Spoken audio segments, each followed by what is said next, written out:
I'm extremely excited to speak with all of you, our wonderful Saillense customers. We've been on a long journey together the last, 4, 5, 6 years now. I'm extremely excited about this presentation because it lets us know where we're headed together. And by way of introduction, for those of you who haven't met me yet, I'm Scott Shefferman, Senior Director of Global Services.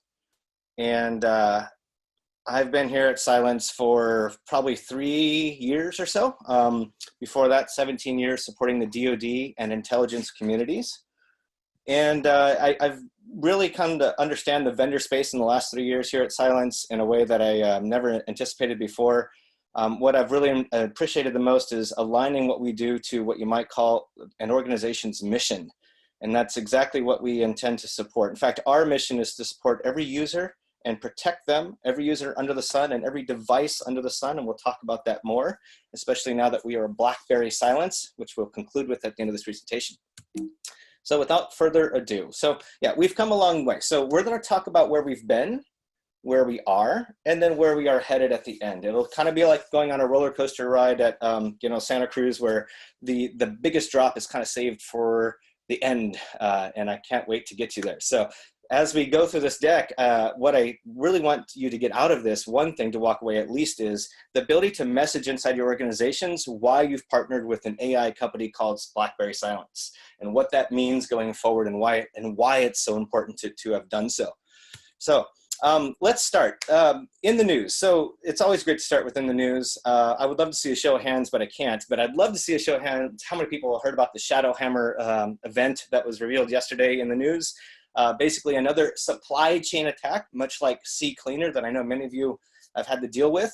And it's one of those ones by the Chinese Barium group. They go by a lot of other names as well, but they were the same ones likely behind CCleaner that has just done this attack against ASUS. The interesting thing about this is it's quite serious, because ASUS themselves hosted the malicious updater file for ASUS laptops, right? And it was hosted for about 6 months, and between 500,000 and 1 million folks have probably downloaded that backdoored installer on their ASUS laptops. And then what we learned yesterday was that installer would go through and look for a set of MAC addresses. We know at least of 600. There's probably many, many more that are being targeted. So it's a very targeted attack, hosted by ASUS's official website, signed by an official ASUS cert, the software was, that was missing a date field. And for those analysts in the field, you will laugh at that. And lo and behold, I mean, it was predicted, if you take this Yara screenshot here on the right, and you look at those hashes and some of the other IOC servers, if you just look at the hashes, we ran those same binaries against a model from 2 years ago, and we found that we predicted and blocked and prevented those from ever executing. Half of them 2 years ago, and the other half over a month before this campaign was discovered. So let me just see this chat right here. Okay, so yeah, I'm reading the chat just to make sure other people are able to see this okay. I think I'm okay. Let me know if I'm not. Surely you can break in and let me know, but I'll keep going otherwise. And hopefully all of you guys can connect successfully. Okay, thank you, Shirley. So continuing on, so that's in the news. Locker Goga's in the news. I don't have a slide on that, but another one of those crazy attacks, much like, I don't know, NotPetya with some TTPs like SamSam. And what we're seeing in a lot of these attacks, and we'll look at another threat actor like Fin5, that, there's a lot of living off the land going on. But before we talk about living off the land, let's make one thing clear. Show of hands again, how many people know about the MITRE ATT&CK framework? Well, everybody does, because these days it's ubiquitous. It is literally kind of the new, Lockheed Martin kill chain, if you will. And if you look at the MITRE ATT&CK framework, you see all of the threat actors. There's about 78 or so of these APT known identified acting groups, and one of there is highlighted in white. That's Barium, that's the folks behind the Shadowhammer attack yesterday. And all the other ones you recognize as well, right? All the APTs, etc. But all of them are still using malware, right? So I just want us to realize that malware is still, by and large, the way the vast, vast, vast majority of attacks still continue to hit the enterprise. And the industry tends to size things up by saying it's like malware versus fileless, or malware versus living off the, there's no versus here. These attack kill chains usually involve a lot of both. And so we have to understand that as we go forward in this deck. And we'll look at an example of with Fin5 as well in terms of living off the land and fileless aspects as well. So one of the things in the past that Sailence has articulated that we focus on is our time advantage over the bad guy, if you will. So if you think about automation and speed on the part of the attacker, they're in red because red is bad, right? On the vertical axis. And then on the horizontal axis, time itself. And you look at this line, it's kind of like that's how we've evolved as an industry, information security, cybersecurity now, whatever. We've kind of gone linearly, but the bad guys, of course, haven't waited around. They tend to exponentially get faster, more automated, more stealthy. Their speed to compromise, right, is faster than our ability to detect. And so they've had this time advantage that pretty much represents the risk gap to your organization and your organization's mission. So what Sailence, realized, what Stuart McClure, Ryan and Perma, our founders, realized is we need to approach this problem differently and give ourselves a time advantage. And that's when you kind of see the green line eclipse the red line. And from there on, we have a predictive advantage powered by a narrow predictive AI that is now many months or years, we have a slide in a moment that will express that, advantage over the enemy. And that's absolutely critical. As you talk about this kind of malware economy and the mobilization of malware, we really need to realize that we need to restore time to the defender's advantage. And that's really what we've set out to do. We did some initial research a few years ago. It was actually when Solar and Strider, the second one from the bottom, first came out. It was during a Black Hat, I think of 2016 or so. And at the end of this report, now this at the time was the most advanced, prolific, sophisticated type of APT attack ever, using binary large objects, using Lua programming language, if I remember right, etc. And at the end of this report, I think in the semantic report, there's like 15 or so hashes of binaries and IOCs. And so we had an idea, let's run those against our old product. Because you know what, we've been doing this for a while. We say we have a predictive advantage, let's test it. And lo and behold, we got all of those binaries. And at the time we did this test, we got them 18 months before all of industry, all of signature-based industry, any kind of human race technology whatsoever was able to even understand that this campaign had been underway. And so that 18-month window, if you will, that time advantage was striking to us. And so we did additional initial research, and here it is represented in terms of the number of months we're ahead of things. But if you look at like Zcryptor, one of those, if you remember 2016, Zcryptor blew through like Microsoft Defender, EMET, and all these other kind of stacks we had on the endpoint because it was so stealthy as a ransomware. But we had a 6-month advantage before the first patient zero ever happened in the wild. And if you think what that means over the enemy, the bad guys, is we actually were pre-inception before they even conceived of their malware campaign, the ransomware campaign, before they picked their crypto, before they picked their schema, before they did their C2, before any of their infrastructure, chose a Bitcoin or not to use, etc. We were ahead of all that. And sure enough, we actually got SE Labs, a third party, to test us against their, repository of the worst malware. And they found that across all that malware, we had an average of 25 months predictive advantage over everything they threw at us.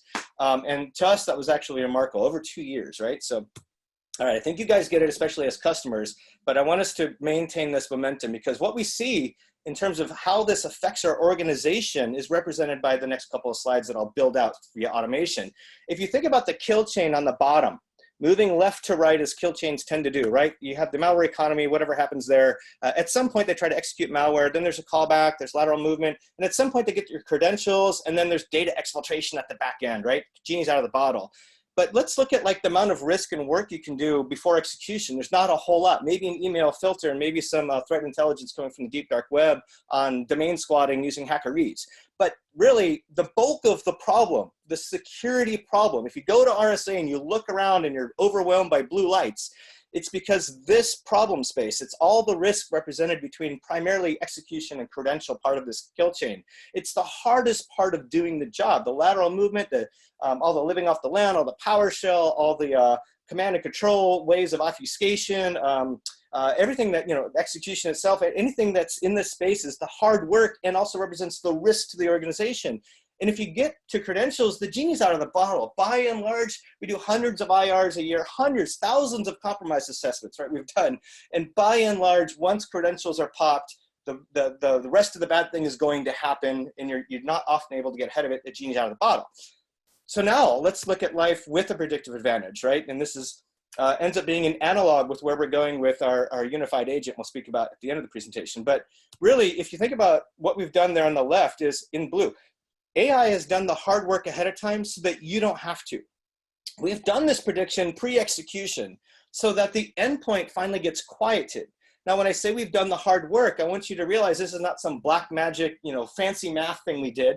This is a very heavy lift. It's like 40,000 CPU cores we spin up in AWS, creating a tremendous amount of heat, doing this once or twice a year to create these new models.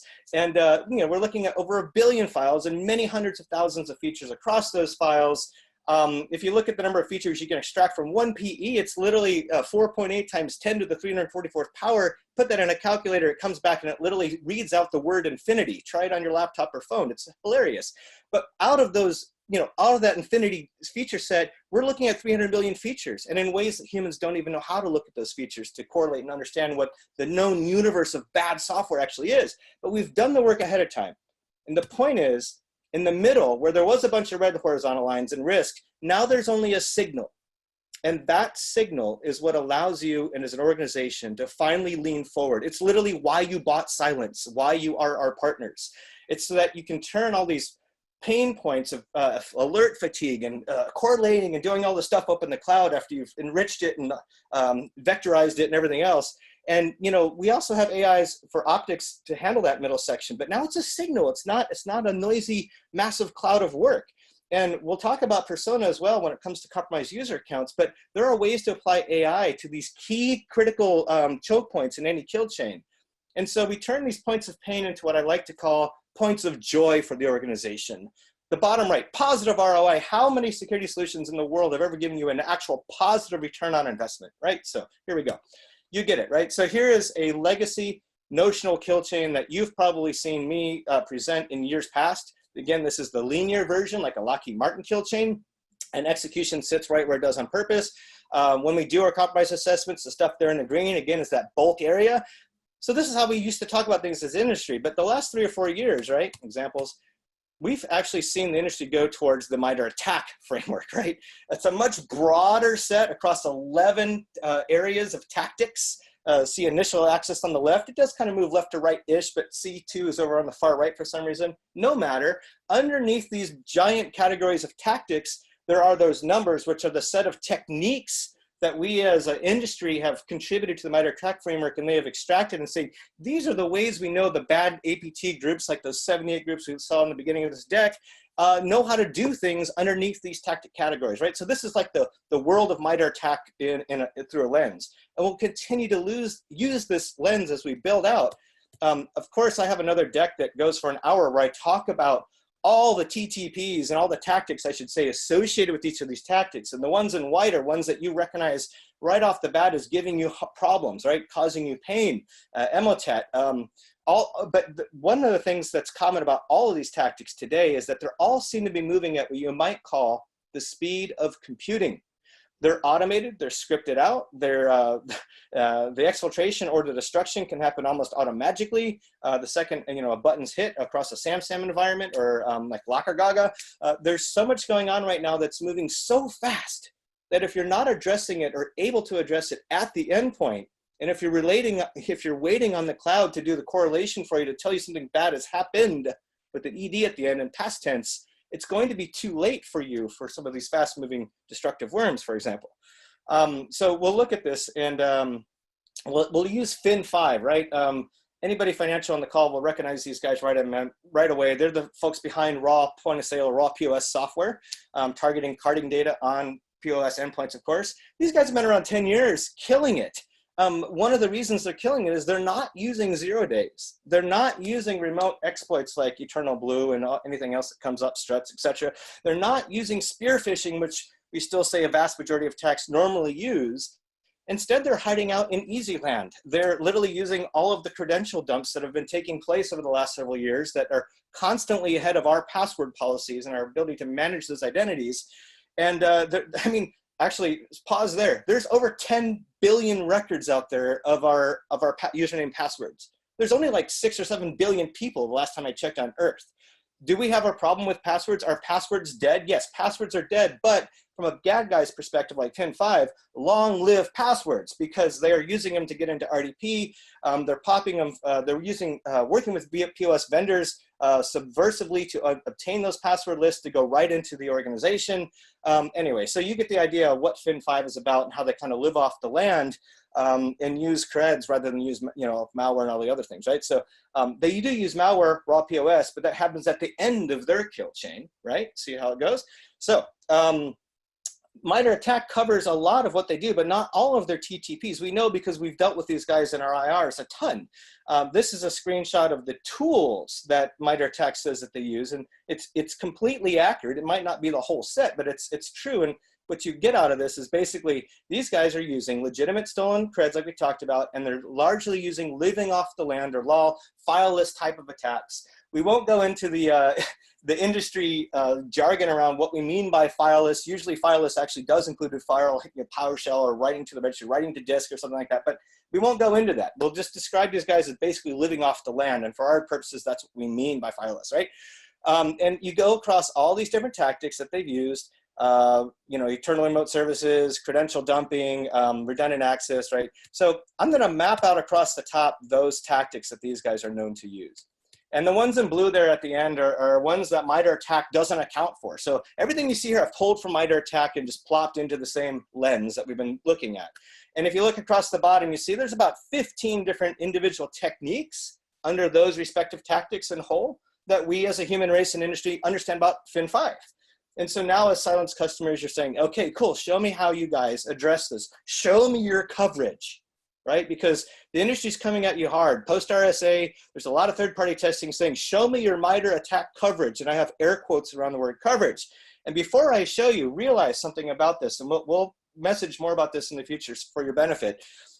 If you have an organization or a software solution that has, let's say, 100% coverage of MITRE ATT&CK, you should really scratch your head and ask yourself, what does that actually mean? Because we just saw there's 78 user groups across 200 different techniques, and the methods of those techniques, the sub-techniques, if you will, a MITRE ATT&CK test might just check for one registry persistence setting, but there's 5 other ones. And if you just get that one, you get a checkbox, and you have now MITRE coverage underneath that method of persistence, and you're good, and you're moving on. So it's easy for any vendor to get full coverage per se, but do you actually have full coverage as a vendor? It's an empty statement. It literally doesn't mean anything. There's no framework on earth that keeps up with the entire landscape of all the threat actors over the last 20 years all together, with emphasis. So that said, let's go back to how Silence would stop this, right? So obviously execution, the raw POS malware itself, predictive, pre-execution prevention, that's the Silence Protect shield that you're all familiar with. Then you have Silence Optics, right? These color shields, these shields would indicate to you where with Silence Optics we would be able to detect, and even if you wanted to block those types of actions of living off the land, moving around, collecting data, gaining credential access or escalating privilege, etc., right? And then the white optic shields are there just to show you that we also have the ability to detect any number of these other things that happen. Maybe you don't block because of there's like physics reasons why you wouldn't want to block certain things without vetting them first. Those kind of things, right? So you're kind of your classic EDR of after the fact. We can do that too, like everybody else. But really focus on the fact that you have this green shield on the left and the 4 colored in optic shields that say, you know what? I can have enough intelligence on the endpoint to understand when bad things are happening and interject this kill chain at the same machine speed that these guys are trying to move, or attack speed that they're trying to move, and get ahead of them so that they never get to the raw POS part of their kill chain. They never get the pull carding data, let alone exfiltrate it, right? This is the goal of what we're trying to do in the industry, is get ahead, shift left, all the words. But here you see how we kind of map to it, okay? This slide is on purpose an eyesore. But I want you to realize if you were to only do things after the fact, up in the cloud, in your SIM, after the fact, and enrich it, and then understand all your events and pivot and correlate and hunt and figure out what happened with root cause by manually pivoting as an analyst, you would end up with a story that's kind of like this based on one of the lab demos we did around Fin5, right? One of our own kind of recreate what they might do things. And all of these things are things that an expert needs to look out, vet, make sure there aren't false positives, correlate, put together timeline, etc. But wouldn't it be nice if you could just prevent this stuff from happening at the same speed that the attack happens and interject meaningfully? So I want this slide to be an eyesore because I want to get rid of this eyesore in your lives. So we throw this slide away and we say, no, we'll get early on enough in the kill chain. When we replay this, it took us about 45 seconds to move laterally just by living off the land. Right? I have a demo from a past talk I did where it's just like, how? We talk about dwell time in the industry going from 400 days down to like less than 100 days, and we're supposed to be happy as human beings. No, 45 seconds. I think Stu and Brian Robinson are doing demos now where it's like 5 seconds. They've already moved laterally via automated scripts, right? So yeah, so we want to get rid of this noise for you, and that's the whole point. Okay, so some things, bad things do happen. And one of the things that you guys have as optics customers now is this amazing tool set. It's a Swiss Army knife. It sits there on the endpoint, right? Taking up very little resources, but when you need it, it's there for you. It can push or pull any kind of software or data you want to from the endpoint. It's quite amazing. You want to pull a forensics package? Absolutely do that. If you have third-party applications you need to push in the face of something like a WannaCry attack, if you have a workaround that will prevent a worm from spreading, if you just change flip a bit in a registry, we can do that. If you want to apply patches like MS017 because Eternal Blue is trying to spread through your network with double pulsar as a worming technology, let's do that. Because you can now with Silence Optics, right? And better yet at the end, and we'll say this a little bit, but we have these playbooks that you can orchestrate in your environment because you know your environment, you know your workflows, right? Or if you don't, our services will help you do that. But you can automate this now. And so let's get rid of all the heavy lift that a human has to do all the time. If we know with super high confidence coming from the endpoint that a bad thing is happening, let's automate those playbooks, pull those packages, make those changes, whatever we need to do. It's a hugely powerful tool, and I think you guys as a user community are on fire about the automated playbook aspect of optics these days. And the other thing with optics is it's got this amazing API, right? So via API now, you don't even have to go to the console. You can request an instant query. You can look at a focus view and get to root cause analysis. You can publish and update, even delete your context engine rules, exceptions, I'm reading off the slide because there's a lot of cool stuff you can do. That's the whole point. Service lockdown commands to endpoints, retrieve arbitrary files from endpoints. Doesn't sound like much to say arbitrary files, but that's the universe of files on your endpoints you probably need to pull when bad things are happening. You can finally do that now via API. Okay, so I'm super happy we gave this to you because you were clamoring for it, and I'm super glad it's in your hands. We see success with this all the day in the field, every day when we do services around optics. It's amazing. Syslog, another thing you can obviously, if you're at RSA, you saw somebody from Splunk present at our booth, and they were talking about how with Syslog now it's so great because you could pull all our context analysis engine feeds directly into Splunk, right? You can automate all the workflows for receiving that. You can triage right away. You want to triage off of Silence intelligence, whether it's a malware detection with a high confidence because AI says it's high confidence, or it's a high confidence context analysis engine hit. Anything that's high confidence is high fidelity coming from your endpoint is solid gold in Splunk land. And you know this better than I do, but just realize this is all now Syslog happy. So you get the stuff right away, you're pivoting right away, you already know where to start in terms of triage and priority. And then this is a slide that just visually, I think it's an awesome graphic, by the way, whoever did this, but this visually gives you a wonderful look into the different areas where we have this alliance called Axiom that we work off that continues to grow, even beyond the logos that you see here, which are all wonderful. Everything from Demisto with SOAR, Logarithm, just Splunk, obviously our friends at JASC, Thycotic, BitGlass, and for CASB. I mean, around the circle, you see some high quality folks that we're fully integrated with now.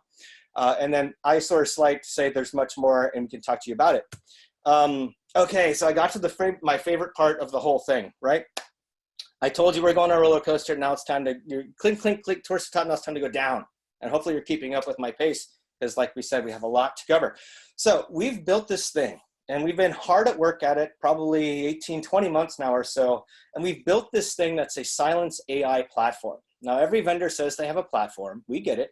But this is new. This is an AI platform. This is a native AI agent sitting on all of your endpoints using shared resources with microservices architecture. We'll go through this in a moment. But it's new because it future-proofs you. This is getting us set up to use maths and machine learning and AIs going forward off of the endpoint where it matters, because the endpoint is still the nexus of the problem, whether it's an identity problem, an exfiltration problem, a user problem, obviously malicious actors doing stuff problem, malicious insiders problem, it all still happens at the endpoint. So we've built this agent to live where it matters.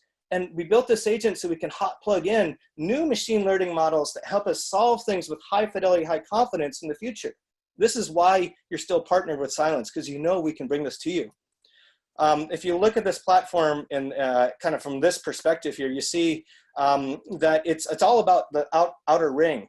Everything we do here, as you already know, is about prevention. It's not just predicting malware pre-execution. It's also pushing the intelligence down to, let's say, optics, where we know we can make decisions in real time and automate things like playbooks and responses to interject the kill chain and shift left to stop it before the bad thing actually happens meaningfully without the cloud, without sending your private data, your privacy, your GDPR worry data up to the cloud, etc. Right? And you'll see us do this in a future-looking product as well towards the end of the deck I'm about to get to. I'm so excited about. So everything Sailence does, we push down to the intelligence down to the local device. We try not to push things up we don't need because that's bad for privacy, etc. We have the ability to focus data science where it needs to be, and this enables our Axiom Alliance that we just saw to actually use this meaningfully. This enables our OEM products to actually use a very lightweight integrated shared services agent on their respective OEM endpoints, if you will, in a wonderful way, and also future-proof them to do math on their OEM devices. This is literally where we've built the endpoint future, is what I'm trying to say if I haven't said it loud enough. There's many benefits to this, right? Features, benefits going on here. So benefits, it's a single agent, like I said. It's local AI. There's no latency. And by latency, we mean you don't need to worry about the overhead, the auth, the processing of the cloud to get your intelligence, right? So much of what people are building now is because they can. So you throw everything up to the cloud, even your IoT data, you're throwing up to the cloud without even filtering at the endpoint first, right? You're throwing all this stuff. I go to all these conferences and we're doing so much in the cloud, but we don't even know why necessarily we're doing or what information should be up there because we just sent it all up and now we're trying to get smart in the cloud. So Sailence is doing it the opposite way. We're sending down models and intelligence down to the endpoint where we need to be without the latency so we can get ahead of the bad thing. Automated EDR, like we talked about with playbooks, the ability to anticipate what the bad guy's going to do next and stop them before they get there, and this powerful API I've been talking about. Now we'll talk through just a few of the actual discrete features that I know you're on pins and needles about. Some of you at RSA have seen some of these before. Maybe if you're at PreventCon, you got a preview of this. But this is what it's going to look like, right? Not the photo, but to the left for a second. So one of the cool things about what Sailence is able to do now is give you better classification that has more context around it. So as users, you're familiar with like malware versus pup. And Sailence stops something from executing, and you're super happy about that for obvious good reasons, but you still kind of want to know why. What is this thing? Is it really bad? Was that a worm we just stopped and prevented? Because wouldn't it be nice to walk into the board and say, look, you know that AI thing I bought 2 years ago? It's still working and it's stopping worms. So we want to give back to you some of the enrichment around what we're doing with our AI so that you can message internally and understand what we're doing and make better decisions as analysts.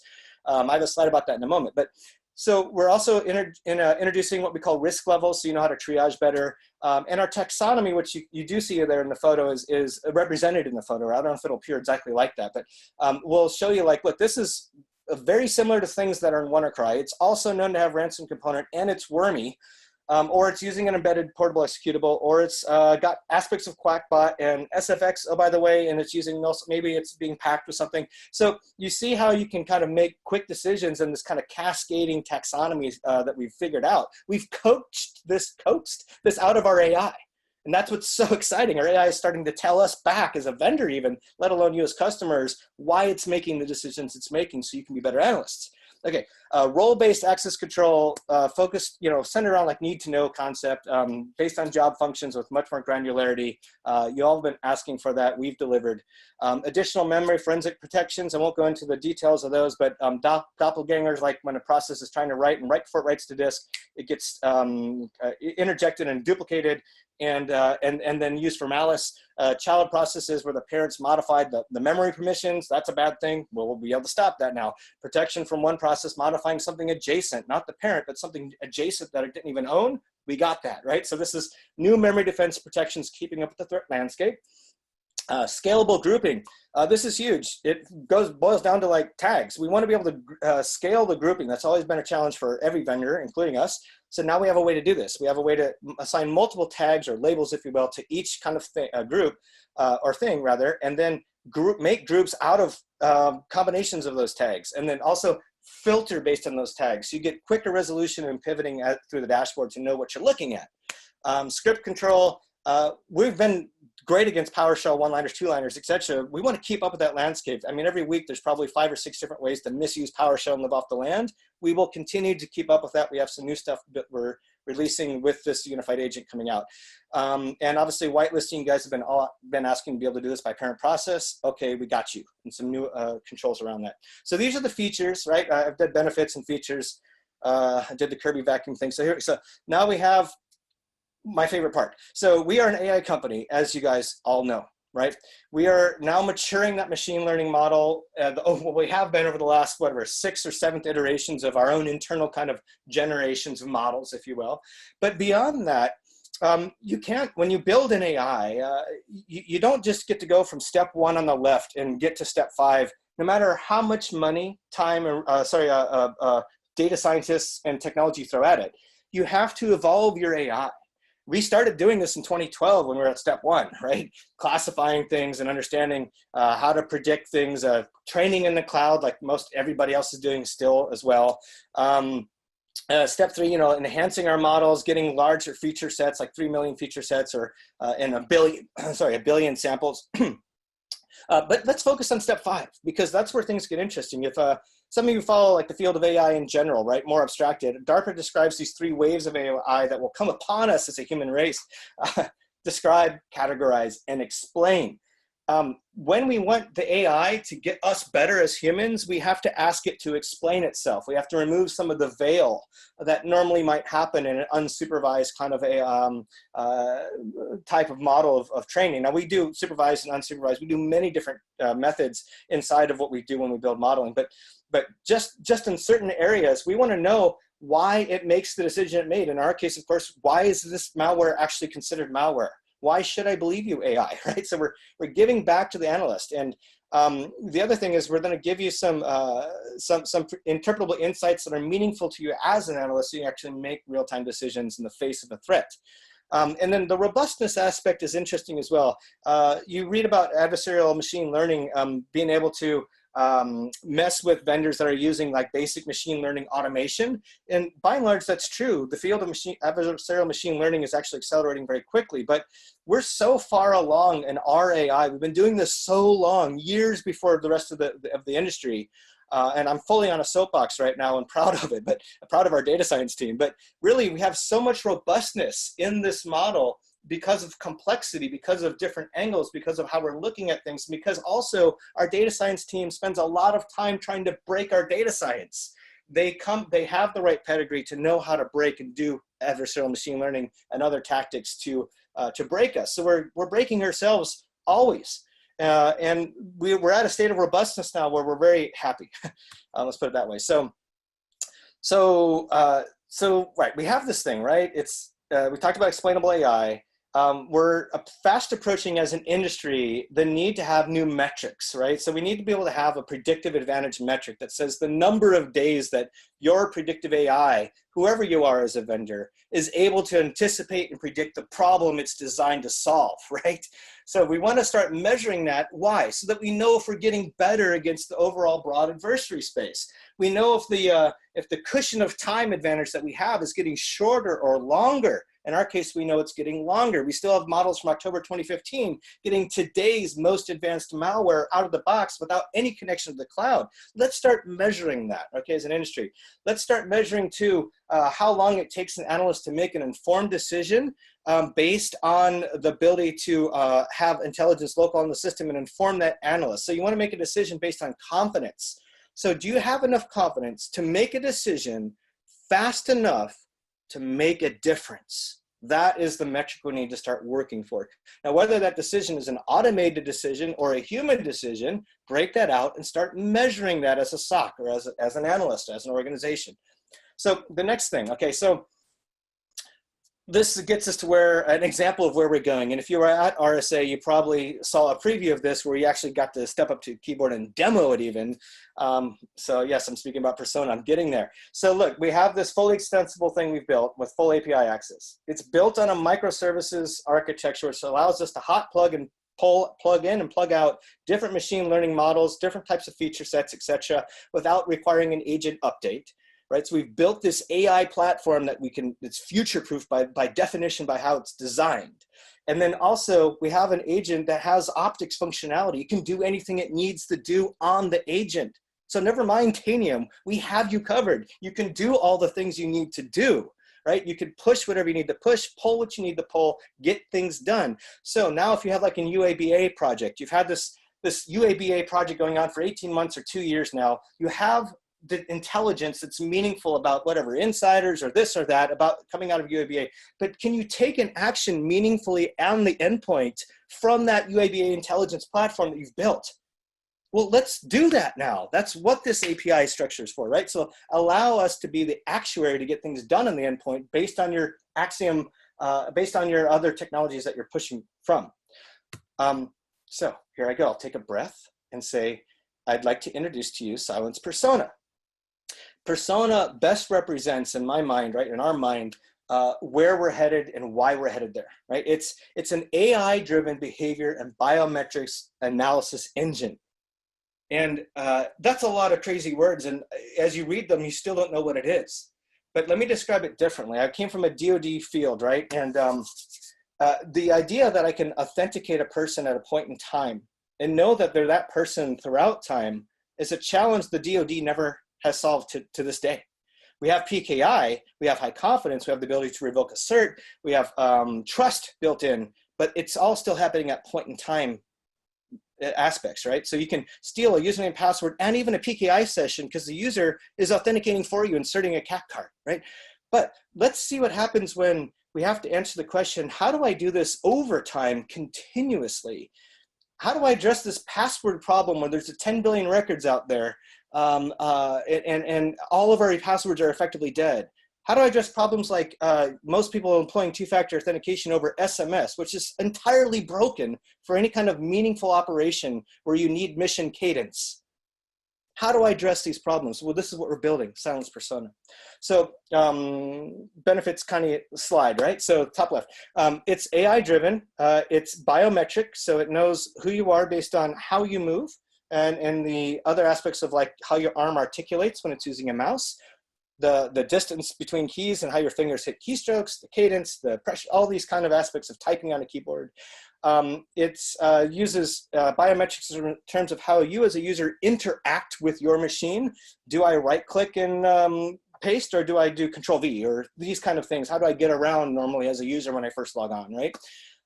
And all of these kind of things come together to create this meta model. Even Windows events and network stuff going on, all these micro models create a meta model, a combined model that gives you a trust score.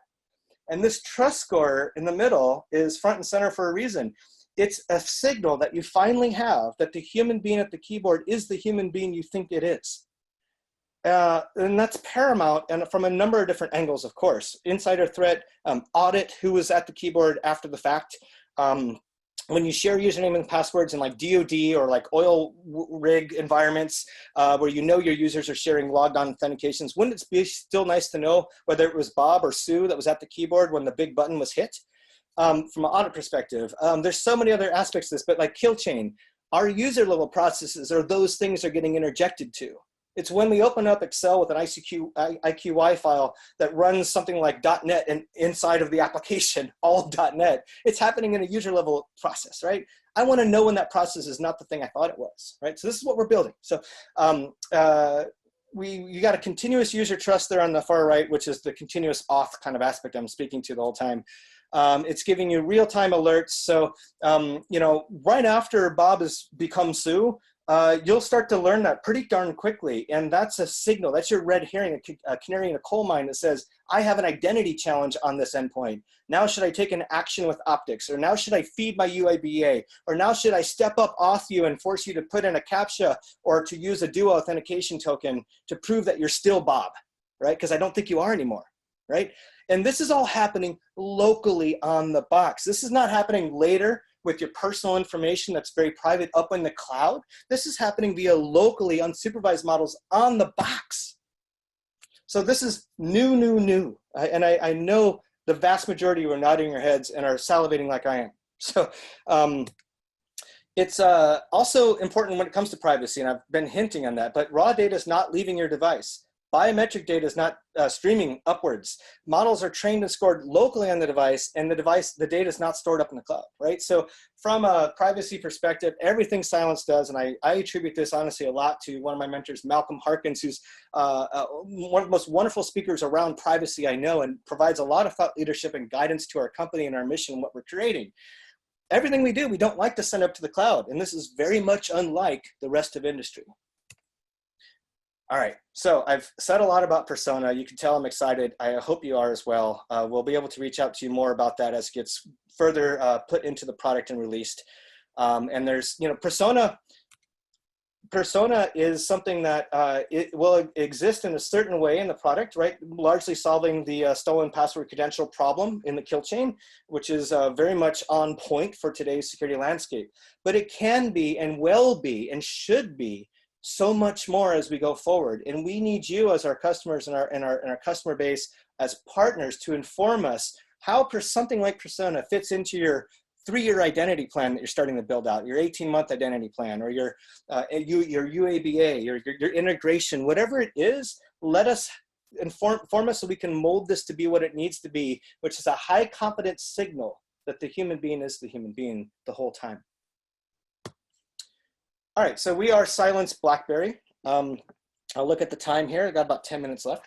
So I love this slide because it's these two wonderful shields that we both have had for our existence. I used the BlackBerry for my entire career in the DoD.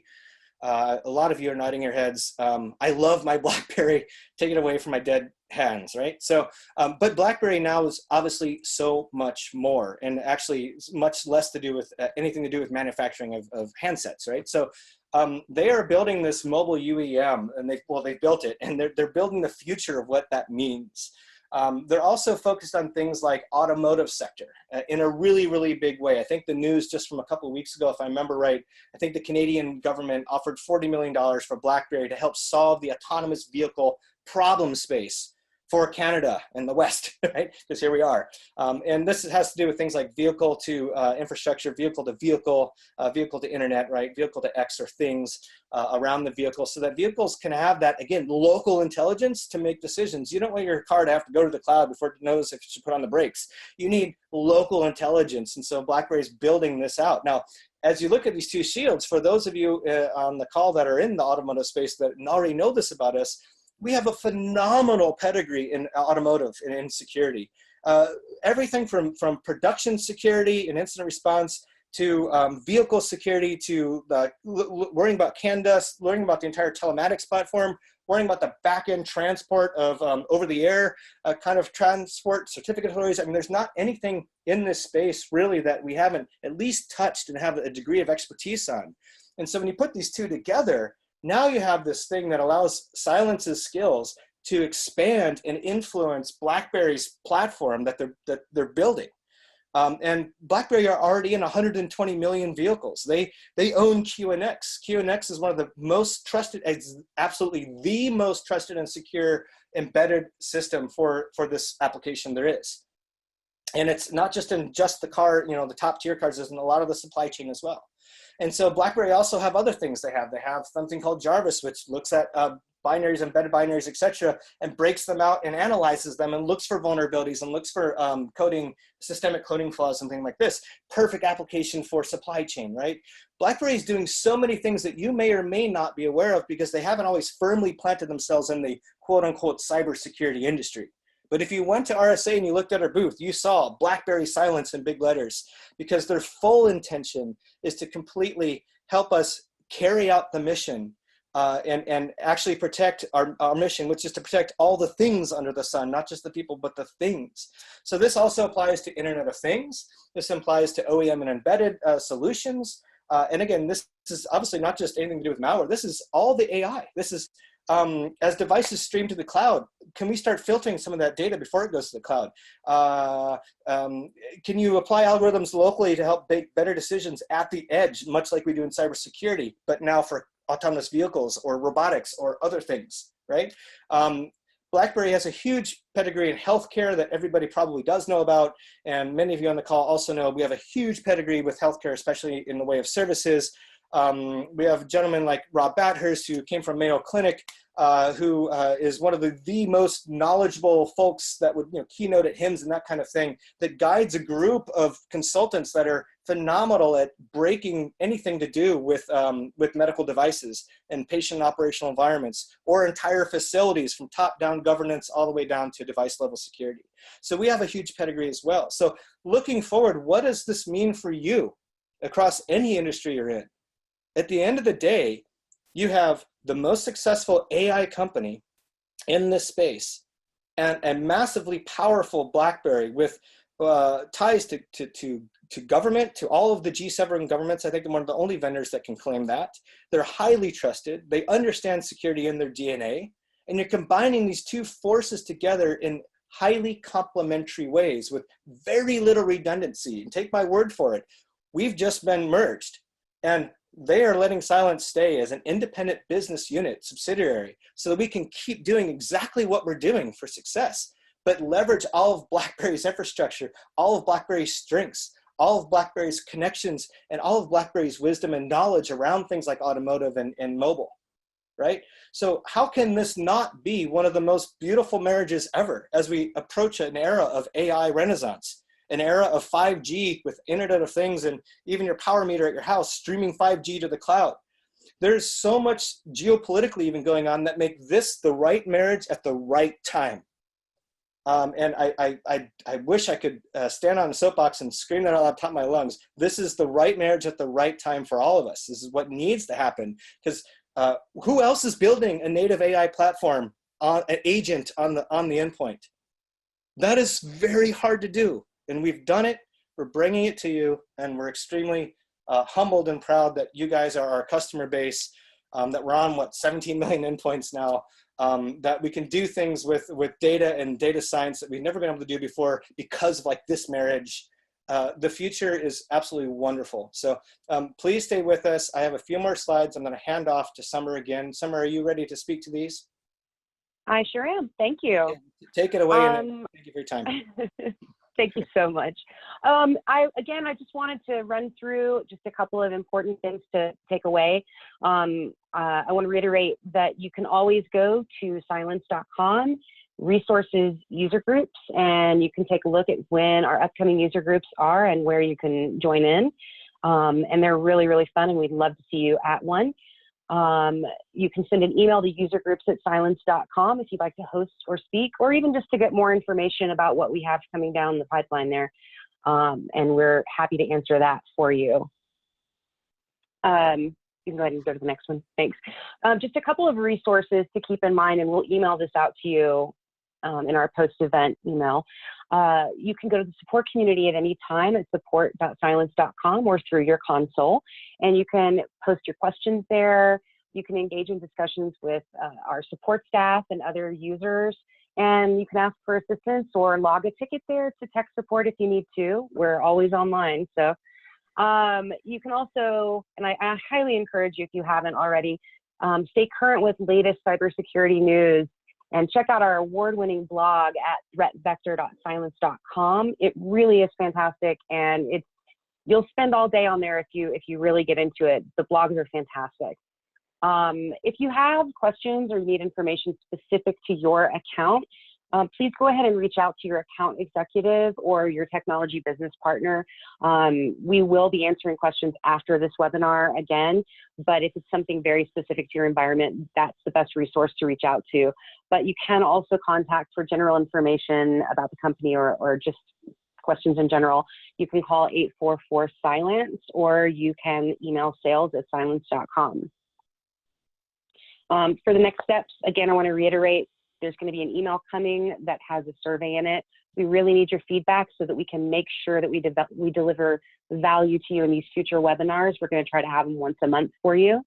Tomorrow is the Silence versus Hacking Exposed Bypassing Next Gen webinar. You still have time to reserve a seat. They are really, really fun. I really highly recommend it. And be sure to save the date. We're going to do this again on April 24th at 8 a.m. Pacific time, and I really hope that you can make it. Thank you all so much for attending. We'll talk to you again soon.